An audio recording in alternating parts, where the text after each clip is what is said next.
அலங்காரி இருந்தாலும் உணவு அறிந்து எனக்கு இருக்கின்றது. அதனால் உன் மறுபடியும் நான் உறங்க வேண்டும்.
திருமணம் செய்யும் பொழுது யானை மீதும் குதிரை மீதும் எவ்வளோ பொருட்களை வாரி கொடுத்தீங்களே, நான் கொடுத்தேனே. உட்காந்து சாப்பிட்டா கூட 7 தலைமுறைக்கு சாப்பிடலாங்க. அப்படி இருக்கும்போது அவளுக்கு ஏங்க பஞ்சம் வரணும்? அப்படியே பஞ்சம் வந்தா கூட உன் தங்கச்சி நான்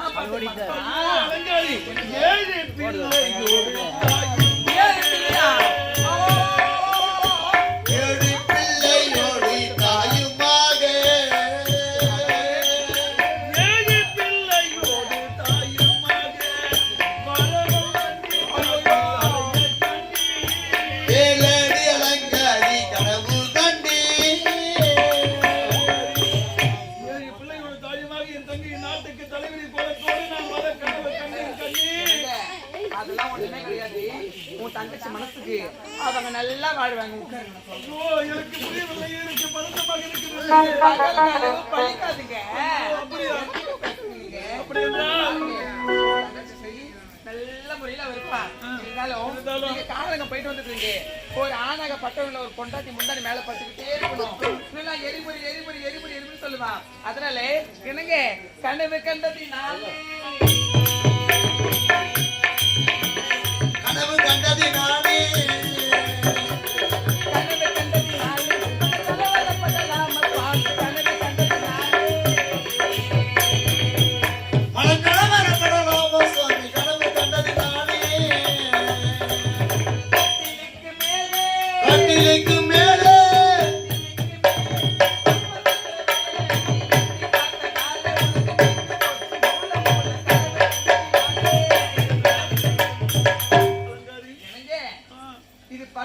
ஒருபோதும் பலிக்காது.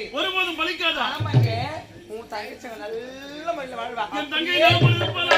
அவ கெட்டு வந்தா கூட கூட நான் பாத்துக்க போறேங்க. ஒரே ஒரு செல்ல நாத்தினாரு நான் பாத்துக்க மாட்டேனா? அது மட்டுமா உங்க உடம்பு வந்து ரொம்ப சூடா இருக்குது. அதனாலதான் உங்க மனசு வந்து ரொம்ப கனவெல்லாம் வருது. அலைப்பாய் விடவே கூடாது. ஆலைய போட்டு கட்டிடணும். அதனால என்னங்க இது சூட்ட பத்தின வாழ்வு. இது கூட்ட பத்தன வாடி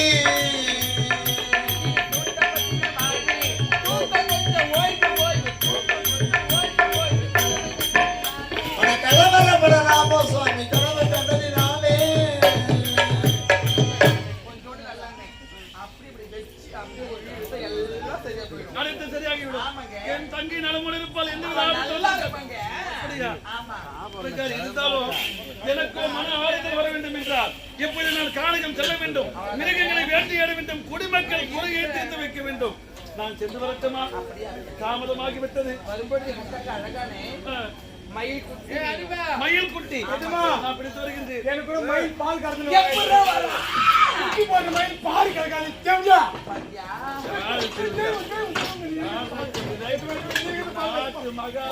போட விடாத.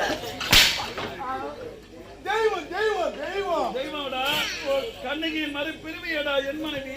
அதாங்க காஞ்சியிலே காமாட்சி, மதுரையிலே மீனாட்சி, படவேட்டிலே ஏழுகம்பா. என்ன ஒரு அடக்கம். ஐயோ, இவளை திருமணம் செய்தது நான் செய்த பாக்கியம், நான் செய்த பாக்கியம். உண்மைதாங்க. கொஞ்ச நேரம் கொஞ்சம் ஆகட்டும். நான் கானகம் சென்று வருகின்றேன். சென்று வருகின்றேன். நானே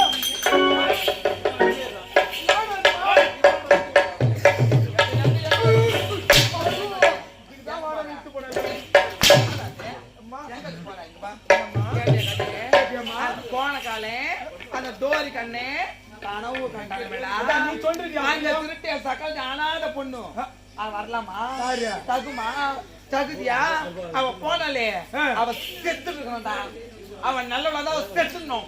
இந்த அருமல்ல அவ கால் எடுத்து வச்சா உங்க அம்மால அவளையும் வச்சு பாரு. நல்லபடியா சொல்றேன். அவ வந்தாலும் அவ பேசக்கூடாது. பேசக்கூடாது. அவ வந்த பின்னாடி பாத்துக்கலாம். நான் போயிட்டு வர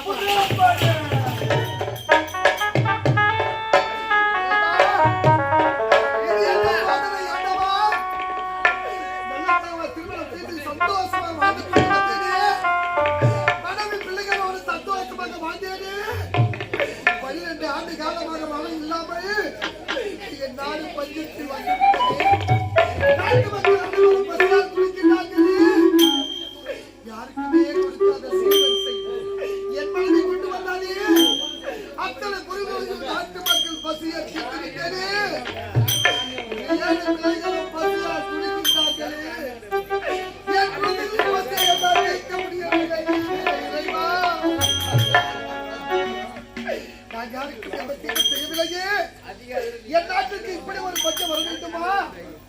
என் பிள்ளைகள் பசியால் துடிக்கின்றார்களே, என் பிள்ளைகள் பசியை தீர்க்க முடியாத பாவியாகிவிட்டது.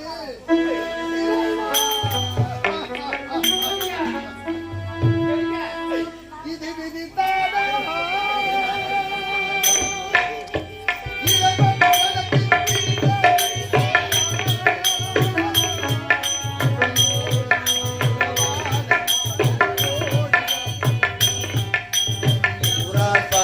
பாடும் பாடனா இது விதிதானா? கடவுள் மனதில்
வாரி கொடுத்தாரே, இன்று பசியால் குளித்துக் கொண்டிருக்கின்றாளே.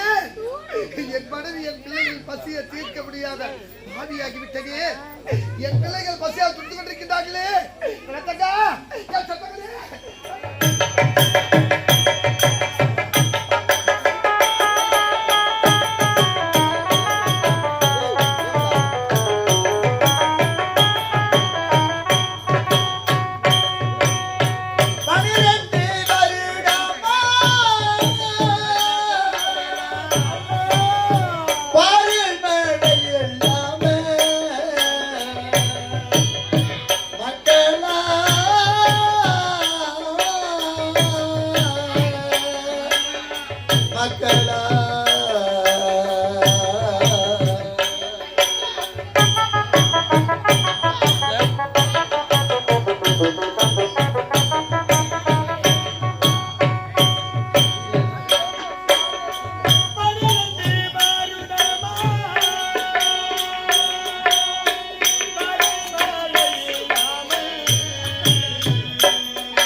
மக்களா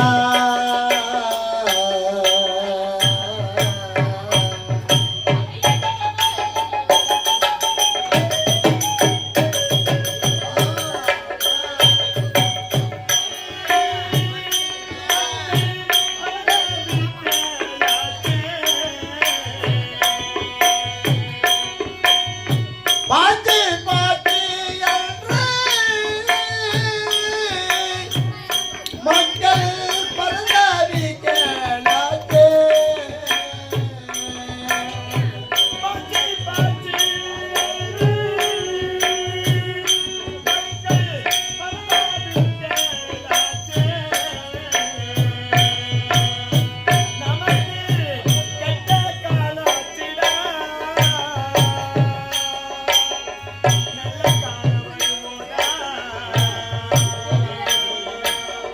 மக்களா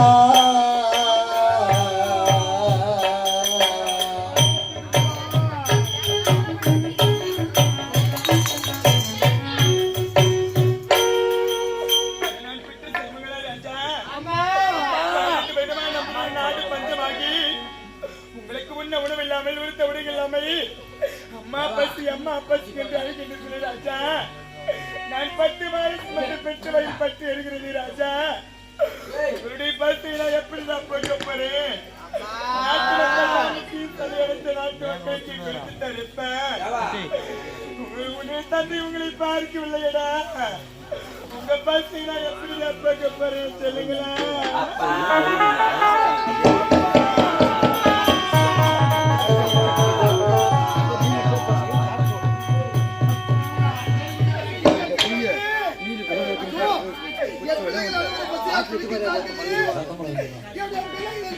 தீர்க்க முடியாத பாவியாகிவிட்டது. நமக்கு இப்படிப்பட்ட ஏற்பட வேண்டுமாங்க. சதிராடுமா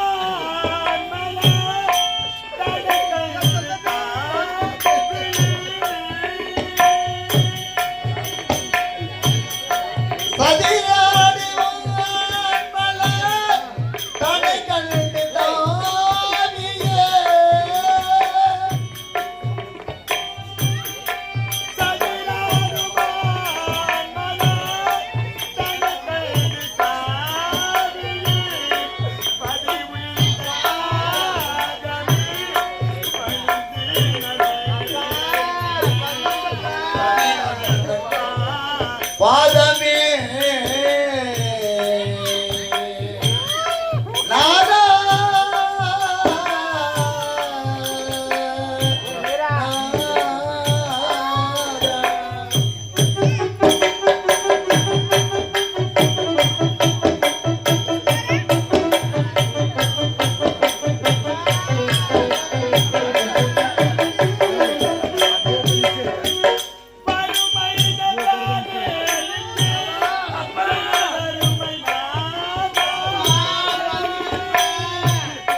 வறுமை நின்றாதே இந்த எனதருமை நாதா.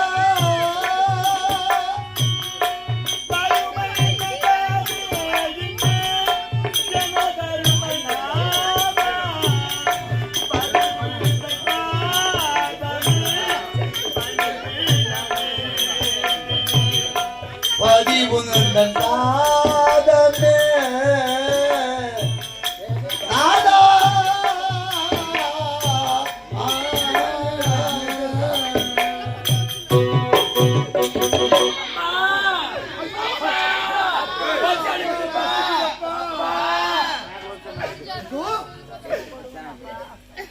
ஏழை எளிய மக்களுக்கு வாரி வாரி கொள்ளைய பொருள் கொடுத்தேனே, இந்த நாட்டு மக்கள் பசியெல்லாம் தீர்த்தேனே, இன்று என் பிள்ளைகள் பசியால் துடிக்கின்றார்களே.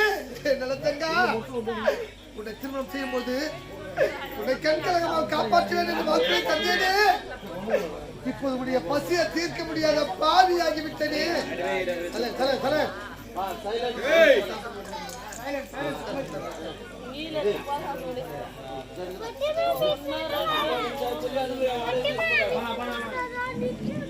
யாருக்குமே கொடுக்காத பொருளையும் சீர்வரிசை செய்து கொடுத்தாரே. நீ கொண்டு வந்த சீர்வரிசை அனைத்தையும் நாட்டு மக்களுக்கே கொடுத்து விட்டேனே. இன்று நம்முடைய பிள்ளைகளின் பசியை தீர்க்க முடியாத பார்வையாகிவிட்டனே. திருமணம் முடிந்து வந்த நாள் முதலாக என்னுடைய தாய் வீட்டுக்கு நான் சென்றதே கிடைக்காது.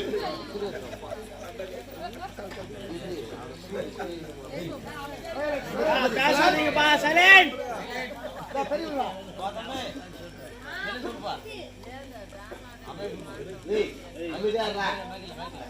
அமைதியா இருங்க. உன்னை திருமணம் முடித்த நாள் முதல் இந்த 12 ஆண்டு காலம் உடைய தாய் வீட்டிற்கு சென்றதே கிடையாது. நீ அண்ணன் வீட்டுக்கு சென்றதே கிடையாது. 12 வருடமாக நம்மளுடைய நாடு பஞ்சமாகிவிட்டது.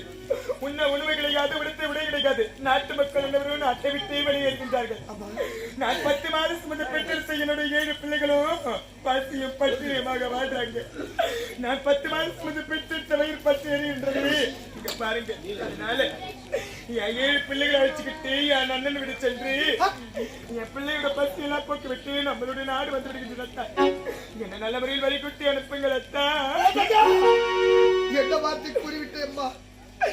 பஞ்சம் பசியால் துடித்துக் கொண்டிருக்கிற நம்முடைய பிள்ளைகளை அழைத்துக் கொண்டு உடைய அண்ணன் வீடு செல்ல போகின்றாயா.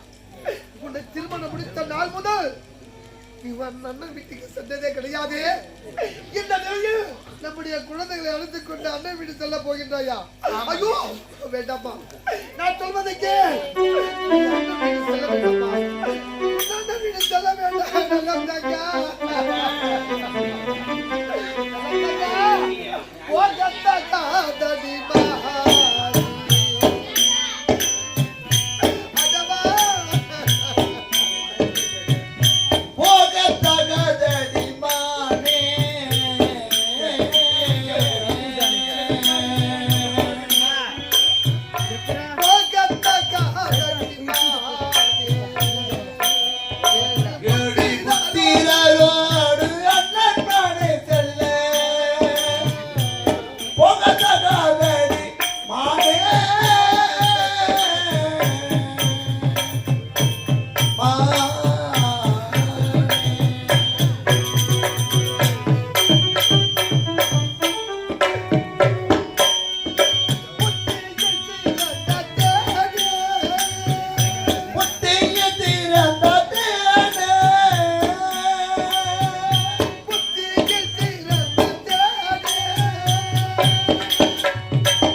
அண்ணன் வெளியே சென்றதே கிடையாது. இப்படி பஞ்சம் வந்து விட்டது என்று இந்த நிலையில் நீ அண்ணன் வீடு சென்றா உனக்கு நல்ல வரவேற்பு தான் கிடைக்குமா?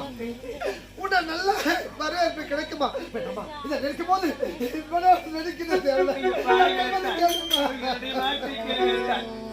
என் அண்ணன் விட சென்று என் பிள்ளையுடைய பசியெல்லாம் போக்கிவிட்டு நம்மளுடைய நாடு நான் திரும்புகிறேன் என்று உரைக்கின்றேனே.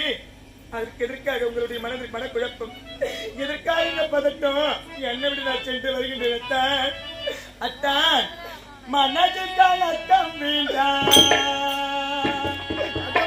மன்னவா, சென்று மாறி மாதினக்கு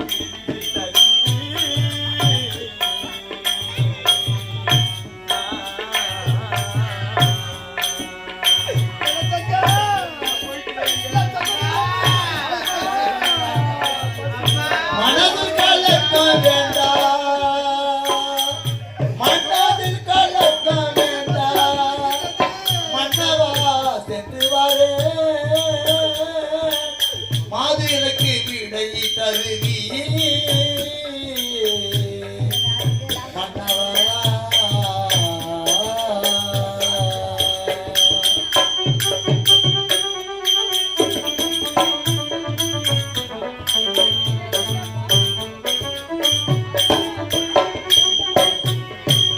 மனதில் கலக்கம் வேண்டாம், மனதில் கலக்கம் வேண்டாம். மன்னவா சென்று வாரே, மாதினக்கு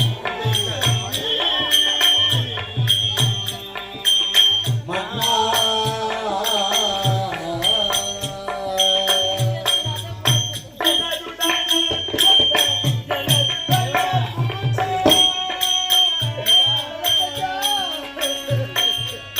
எனதுடனே பிறந்த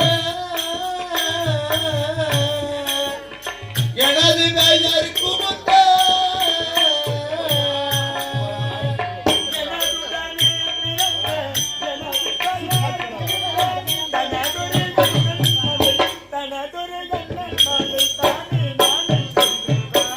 மனது கலக்கம் வேண்டாம், மன்னவா சென்று வாரே, மாதனுக்கு விடை தருவி. தருவி அத்தா.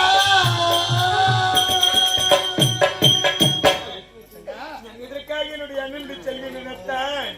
பொய்யாத பஞ்ச காலம்,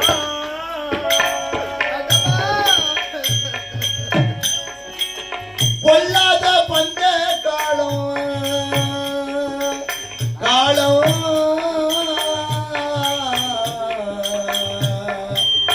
அத்தா.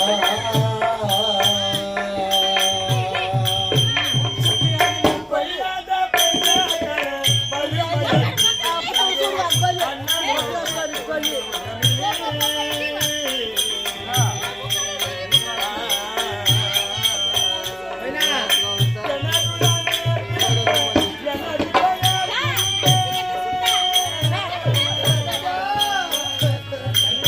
எனதுடனே பிறந்த எனது பெயர் குமுத்தலா.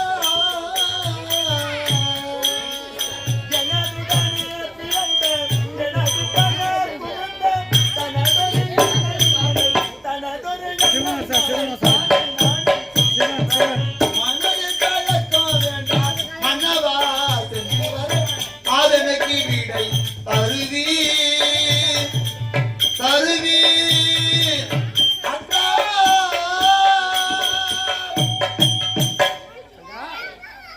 உன்னை திருமணம் முடித்த நாள் முதல் என் வார்த்தைக்கு மறு வார்த்தை கூறியதே கிடையாது.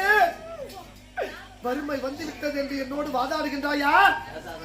பஞ்சம் வந்து விட்டது என்று என்னை எதிர்த்து பேச துணிந்து விட்டாயா? வேண்டாம்மா, நம்ம நாட்டில் ஏதாவது கூலி வேலை சென்றாங்களோ பசி தீர்த்துள்ளலாம். வேண்டாமா? நீங்கள் 1000 முறை எடுத்துரைத்தாலும் சரி, என்னுடைய மனம் மாறப்போவது கிடையாது. என் அண்ணன் வீடு செல்லுவது நான் உறுதிதான். இந்த முடிவில் எந்த ஒரு மாற்றம் கிடையாதுங்க. தங்கா, உடைய அண்ணன் தான் உன்னோடு பிறந்தவர். உடைய அண்ணியுமா? நீ அண்ணி கண்டால் உடைய அண்ணி உனக்கு மதிப்பாளா? உனக்கு நல்லதா வரவேற்பு கிடைக்குமா? வேண்டாமா, நான் சொல்வதை கேளுமா? வேண்டாமா? தங்கா, என்னையே எதிர்த்து பேச துணிந்து விட்டாயே, என் வார்த்தைக்கு மறு வார்த்தை கூறி துணிந்து விட்டாயே. நல்ல தங்கா, என்னால்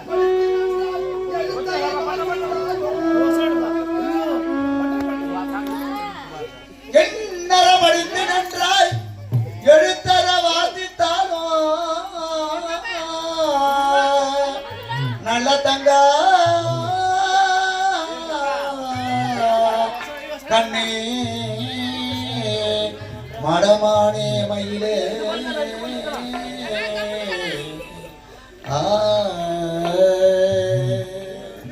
என்னற படித்து நன்றாய் எழுந்தரை வாசித்தாயோ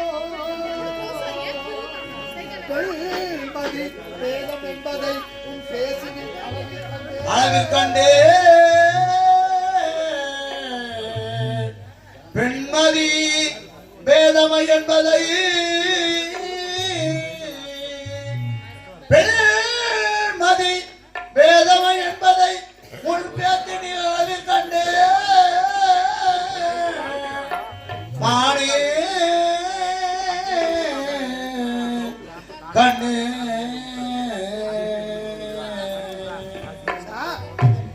என்னதான் உன்னை தொட்டு தாலி கட்டிய கணவன் பலமுறை எடுத்து கூறியும் அண்ணன் வீடு சென்றே தீர வேண்டும் நம்முடைய குழந்தைகள் பசியை தீர்க்க வேண்டும் என்று கூறுகின்றாயே நீ அங்கு சென்றால் உனக்கு நல்ல வரவேற்பு தான் கிடைக்குமா இந்த நிலையில் உன்னுடைய அண்ணை பார்த்தால் மதிப்பெல்லாம் வேண்டாமா நான் சொல்வதை கேளுமா முடியாதுங்க இத்தனை முறை எடுத்துரைத்தோம் அண்ணன் வீடு சென்றே தீர்வேன் என்று கூறுகின்றார் என்ன செய்வது உடைய விதி இதுதான் என்றால் அதை மாற்ற யாராலும் முடியாது நம்முடைய பிள்ளைகளையும் கூட்டி அனுப்புகிறேன்